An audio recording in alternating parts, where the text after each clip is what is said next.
Hello friends, welcome back to my channel. तो इस video में हम एनालिटिकल ज्योमेट्री से रिलेटेड एक इम्पॉर्टेंट पार्ट देखने वाले हैं। इससे पहले काफ़ी कुछ लेक्चर्स हो चुके हैं, तो उनको आप प्लेलिस्ट सेक्शन में जा करके देख सकते हो। ठीक है, तो आज का लेक्चर बहुत इंपॉर्टेंट है। कुछ छोटे छोटे कॉन्सेप्ट्स हैं इस क्लास में जो आपको अगर समझ आ गए तो आगे के क्वेश्चंस जो भी आप करोगे, प्लेन से रिलेटेड जो भी क्वेश्चंस आप सॉल्व करोगे, उनमें आपकी काफ़ी हेल्प उससे हो जाएगी। ठीक है, तो देखते हैं some special types of plane.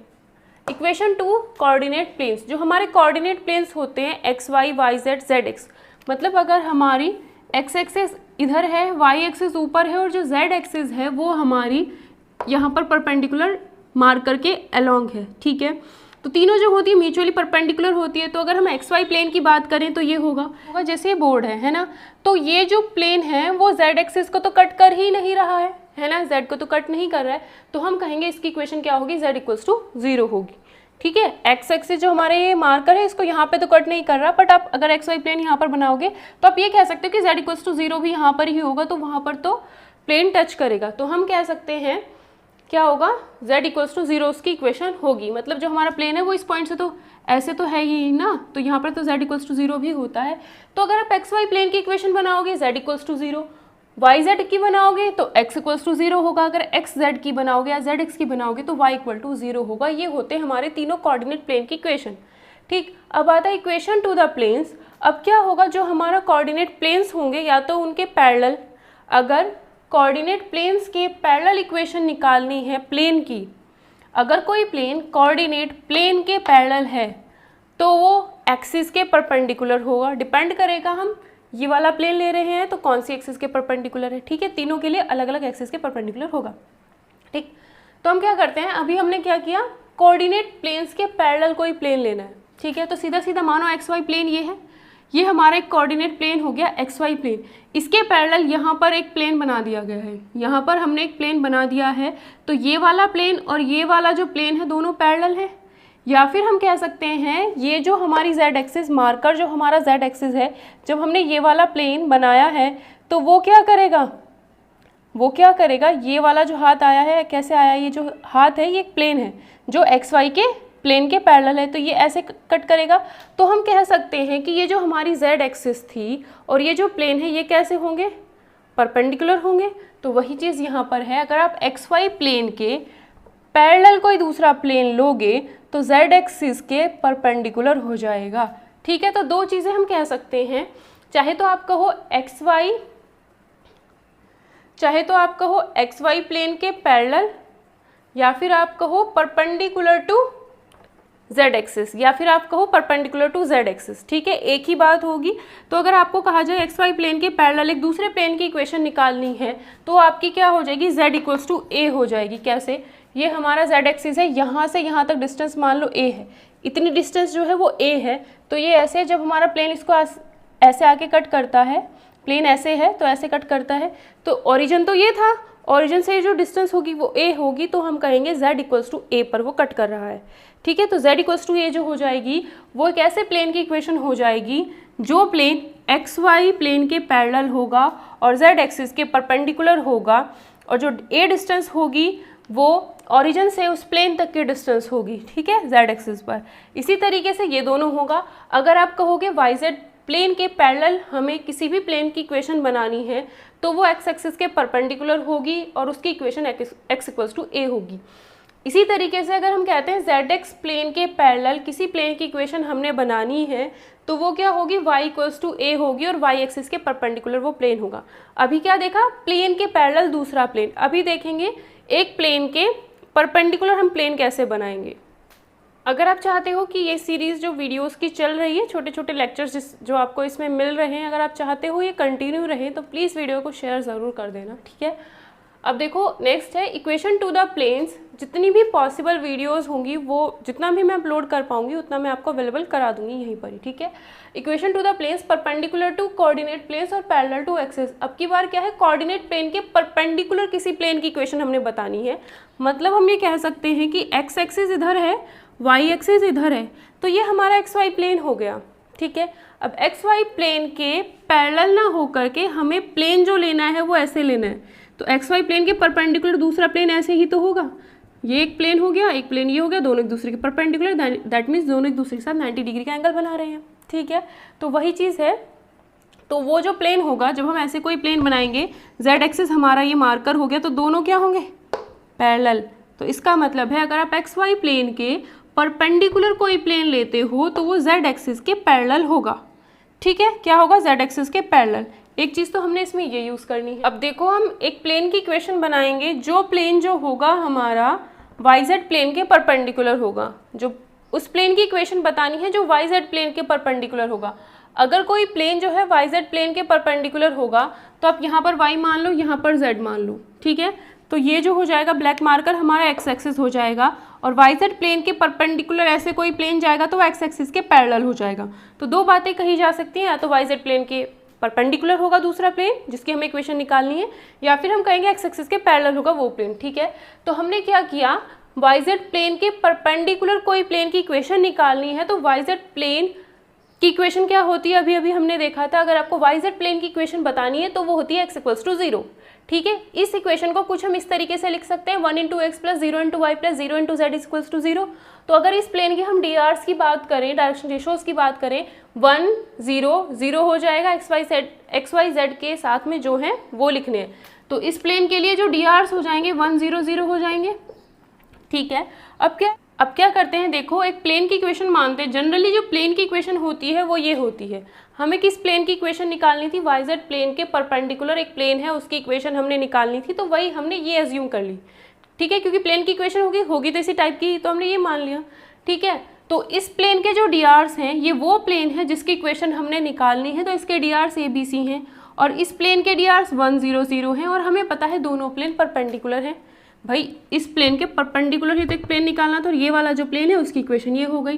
तो जब दोनों प्लेन के DRs हमें पता है तो वहाँ पर हम एक कंडीशन लगा सकते हैं, हम कह सकते हैं कि उनके जो नॉर्मल्स होंगे वो भी परपेंडिकुलर ही होंगे। अगर ये प्लेन है इसका नॉर्मल ये हो गया, ठीक है, तो दोनों के जो नॉर्मल होंगे वो क्या होंगे, परपेंडिकुलर ही होंगे। लास्ट क्लासेस में मैंने बता रखा है नॉर्मल के बारे में। तो कंडीशन क्या होगी, दोनों नॉर्मल्स के बीच में अगर 90 डिग्री का एंगल है तो हम क्या करते हैं, a into 1 plus 0 into B plus 0 into C equals to 0, मतलब ये into a plus 0 into B plus 0 into C equals to 0। First के DRs और सेकंड के DRs मल्टीप्लाई करो, ऐड करो, 0 हमें मिलना चाहिए अगर दोनों के बीच में 90 डिग्री का एंगल है। तो इसे सॉल्व करने के बाद a की वैल्यू हमें 0 मिल जाती है। a की वैल्यू 0 हमने इसमें रख देनी है, तो हमारे पास इक्वेशन सिर्फ बचेगी by plus C Z plus D equals to 0। तो यही हमारी उस प्लेन की इक्वेशन हो जाएगी जो वाई जेड प्लेन के परपेंडिकुलर प्लेन होगा, ठीक है।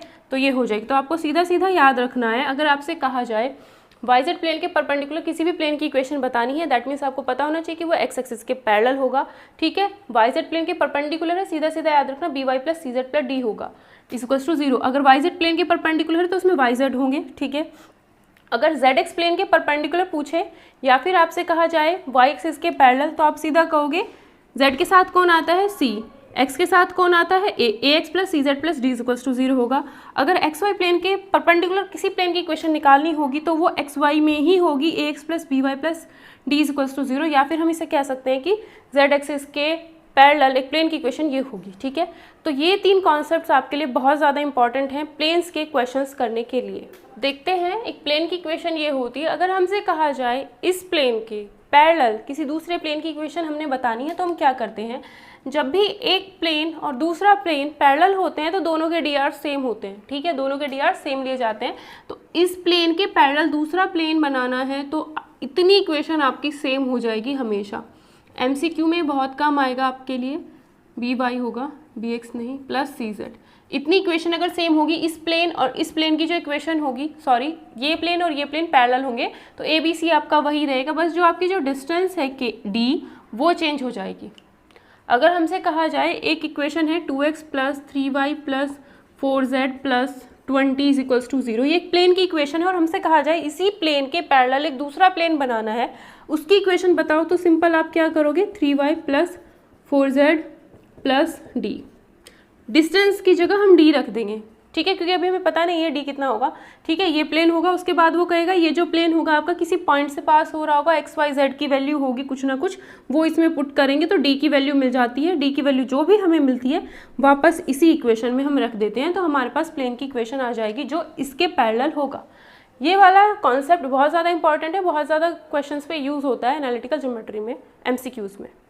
तो चलिए जो कॉन्सेप्ट हमने पढ़े हैं उससे रिलेटेड एक क्वेश्चन देखते हैं। इसमें कहा है find the equation of the plane, equation to the planes. ठीक है, कई प्लेन की इक्वेशन बतानी है जो इस पॉइंट और इस पॉइंट से पास होगा, मतलब जो भी हमारी प्लेन की इक्वेशन होगी इन दोनों पॉइंट को हम उस प्लेन की इक्वेशन में एक्स वाई जेड की जगह पे रख सकते हैं। अब ये जो प्लेन है जिनकी हमें इक्वेशन बतानी है parallel to the coordinate axis. अब यहाँ पर हमें खुद सोचना होगा, अगर parallel to the coordinate axis है दैट मीन्स वो परपेंडिकुलर होगा कोऑर्डिनेट प्लेन्स के।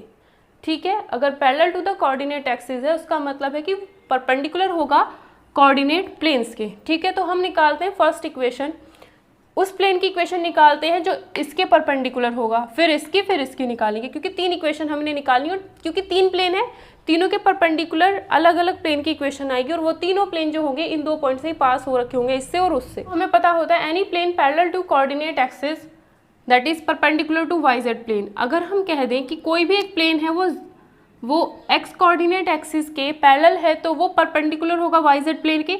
अगर कोई प्लेन वाई जेड के परपेंडिकुलर होता है तो उसकी इक्वेशन क्या होती है, वाई जेड में ही मिलती है, B Y plus C Z plus D होगी।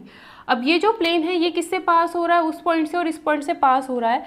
तो जब ये 2 3 1 से पास हो रहा है तो x की वैल्यू तो यहाँ पर 2 रखेंगे, बट x इसके अंदर है ही नहीं, y की वैल्यू 3 और z की वैल्यू 1 रख दो, y की 3 z की वैल्यू 1 रखेंगे तो ये हमें मिल जाएगी इक्वेशन। और जैसे ही हम y और z की वैल्यू -5 और 3 रखेंगे तो यहाँ से हमें एक इक्वेशन ये बन जाएगी। ठीक है, 2 इक्वेशन हमारे पास आ चुकी हैं, इन दोनों को हम क्रॉस मल्टीप्लिकेशन मेथड से सॉल्व करेंगे तो हमारे पास बी सी डी की वैल्यू आ जाएगी। बी सी डी की वैल्यू आने के बाद वापस इसमें पुट कर देंगे तो हमारे पास उस प्लेन की इक्वेशन आ जाएगी जो वाई जेड के परपेंडिकुलर है या फिर एक्स कोऑर्डिनेट एक्सिस के पैरेलल है। ठीक है, तो देखो इनको सॉल्व कैसे करेंगे। अगर आपको नहीं आता, बी सी डी 3 अननोन है इसके अंदर, बी सी डी, तो बी सी डी ऐसे लिखा, इक्वल टू बीच में लगाया। ठीक है, यहाँ पर देखो बी का कोफिशिएंट, सी का कोफिशिएंट, डी का कोफिशिएंट, -5 है बी का कोफिशिएंट, फिर इसके नीचे सी का कोफिशिएंट लिख लो, फिर डी का कोफिशिएंट लिख लो अगर किसी को ये सॉल्व करना ना आता हो तो। जब बी के लिए लिखना है तो बी वाले को छिपा दो, 1 × 1 - 1 × 3 किया, ये आ गया। ठीक है, जब सी वाला लिखना है तो बीच वाला छिपा दो, सी तो बीच में आना तो बीच वाला छिपाओ, यहाँ से स्टार्ट करना 1 × -5 - 3 × 1 तो ये आ गया। फिर इधर वाले को छिपा दो, अगर डी वाला निकालना तो 3 × 3 - 1 × -5 तो ये आ गया। ठीक है, अब हम इसे सॉल्व करते हैं तो ये आएगा हमारा -2, ये आएगा हमारा -8, ये आएगा हमारा 14। 2 से डिवाइड कर दो तो ये 1 हो जाएगा, ये 4 हो जाएगा, ये 7 हो जाएगा, और माइनस से और मल्टीप्लाई कर दो तो यहाँ माइनस आ जाएगा। बी सी डी की वैल्यू पता चल गई, बी सी डी की वैल्यू इसमें रख दो अब। ठीक है, कितना आएगा, y + 4z - 7 = 0। आप ऐसा भी कर सकते हो कि इसको इक्वल्स टू k मान लो, फिर b/1 को k के बराबर रखोगे तो b की वैल्यू k आएगी तो यहाँ पर k रख देंगे, y + c/4 को k मानोगे तो c की वैल्यू 4k आएगी, z + d/-7 की वैल्यू k आएगी तो d की वैल्यू -7k = 0। k जैसे ही आप यहाँ से कॉमन लिखोगे तो ये चीज़ आएगी, क्योंकि k हमने कोई भी एक नंबर माना है, कोई कांस्टेंट मान लिया है, या फिर कुछ भी हमने k एक रियल नंबर माना है। ठीक है,